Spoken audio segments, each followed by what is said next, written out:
দুইটা বাসায় গিয়ে আল্লাহর দোহাই লাগে তুই কিছু করিস না কিন্তু। বন্ধু বান্ধব যারা আছিস শোন, তোদেরকে আজকে আমি ফ্রিতে একটা বুদ্ধি দিই। যে হারে স্বর্ণের দাম বর্তমানে বাড়িছে, 2.5 লক্ষ টাকা ছুঁই ছুঁই, তোরা কি করে করবি স্বর্ণ দিয়ে বিয়ে? বিয়ে করতে গেলে তো 2.5 ভরি স্বর্ণ লেগে যাবে, 5-6 লক্ষ টাকা দাম। তোদেরকে ফ্রিতে একটা বুদ্ধি দিই কিভাবে টাকাটা বাঁচাবি। যে কোনো একটা মেয়ের সাথে প্রেম করবি, নাম্বার আনে বা যেভাবেই হোক প্রপোজ করবি, এটা সোনা ময়না বলবি, প্রেম করবি। আর যদি আপনার কথা বলে কোন রকম জানালা বা দরজা বেড়া চিপা চুপা ফাঁক দিয়ে ঢুকবি। দুইটা বাসায় গিয়ে আল্লাহর দোহাই লাগে তুই কিছু করিস না কিন্তু।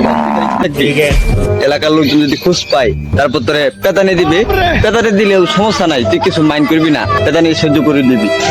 কিছু পাইতে গেলে কিছু দিতে হয়, তুই ফ্রিতে তাও বলে আসতে পারবি ফ্রিতেই, সমস্যা নাই। এরকম বুদ্ধি কেউ দিবে না, বন্ধু বলে কথা, তাই আর কি দিলাম আর কি। ভিডিওটা ভালো লাগলে অবশ্যই লাইক কমেন্ট করে দিবি।